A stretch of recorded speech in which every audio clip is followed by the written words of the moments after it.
1997. One missed call. The call came at 3:13 a.m. It rang once, then stopped. Jason Quinn, 26 at the time, was passed out on the floor of his one-bedroom apartment in upstate New York, a bottle of whiskey in one hand and an unopened letter in the other. The phone rang again. This time it clicked into voicemail. He didn't hear it. He wouldn't for decades. And by the time he was awake the next morning, the woman who left that message, Emily Hargrove, was already gone. Present day, June 2025. Jason tapped through his emails while sipping bitter black coffee on the porch of his lakeside cabin. The screen on his phone lit up again. One new voicemail. Strange. He hadn't received a voicemail in years. He barely used the line anymore, keeping it mostly for banking apps and two-factor authentication. He pressed play. The voice that came through sounded like it had traveled through a tunnel in time. Jason? Hey, it's me. I don't know if this'll even make sense, but I had to call. It's late and I don't have much time. Something's happening and I need you to remember what we promised. If anything goes wrong, don't trust the hospital. They're not who they say they are, and Jason, I love you. Always have. He dropped the phone. It wasn't just the voice. It was her. Emily. Dead since 1997. The girl who disappeared. They were in love once, before memory became fog and pain turned into silence. Emily Hargrove was radiant, a final-year psychology student with a soft voice, chaotic curls, and a laugh that made everything okay, even Jason's panic attacks. But she started acting strange near the end, whispers about her internship at the mental health center, notes she left behind that she claimed weren't hers, dreams that bled into waking life. Then one night, she vanished. Police found her car parked on a bridge 12 miles from her apartment, her purse and shoes inside. No signs of struggle, no body, no goodbye. Just a voicemail Jason never got until now, digging up the past. Jason tried to brush it off. Maybe it was some weird data artifact. Maybe the old phone line glitched. But the voice was too clear, the urgency too real. He called the voicemail provider. They said it wasn't possible. Sir, our systems auto-delete voicemails after 60 days. There's no record of an inbound message from 1997. That shouldn't even exist. So he did what anyone would do. He went to the attic. Through dusty boxes and plastic containers, he found the old cassette recorder from 1997, his answering machine, plugged it in, rewound the tape, and there it was. Click. Jason, hey, it's me. It wasn't a hallucination. The message had existed all along, but no one had heard it until today. The hospital files Emily had interned at Blackridge Psychiatric Research Institute. It was supposed to be a summer placement, but Jason remembered her growing more paranoid the longer she stayed. She told me once, he recalled, that one of the patients wasn't mentally ill, but from the future. She said the doctors laughed, but the man knew things, dates, disasters, even her name before she said it. After her disappearance, Jason tried asking around, but Blackridge shut down abruptly in October 1997. A fire gutted part of the records wing.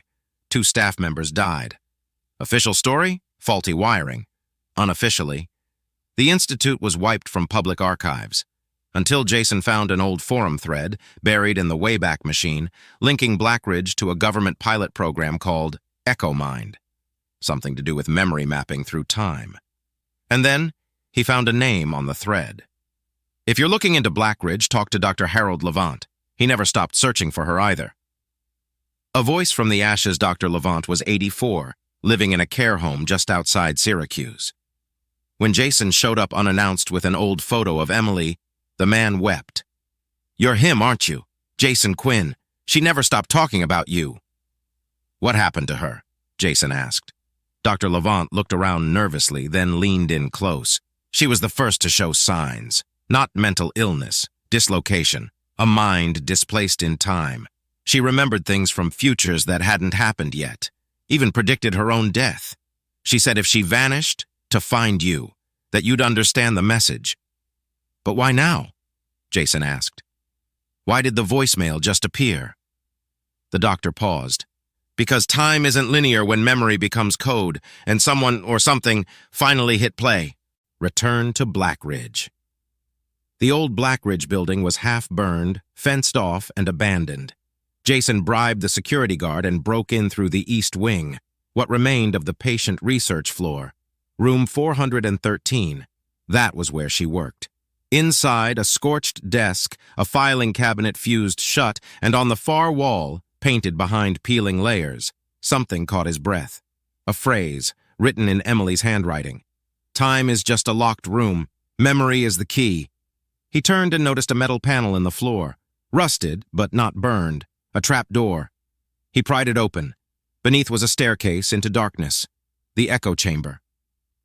The basement smelled like ash and ozone. There were cables, glass pods, old computers hooked to data tapes labeled with names, and one tape said, E. Hargrove, final session.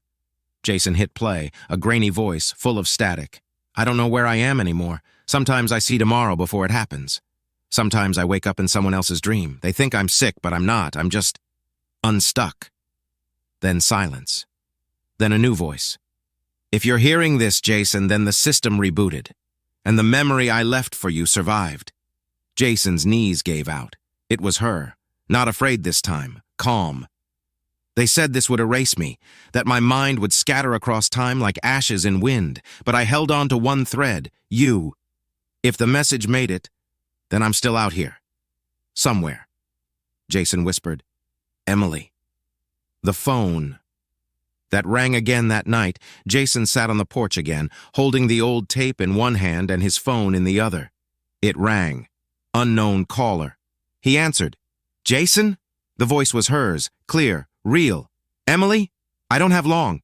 Wherever I am, it's between. But you heard me. That means the memory tether worked. Can you come back? Not the way you think, but maybe. If you remember me, if you hold on, I won't fade. A pause. Jason, thank you for not letting me vanish completely. I never could.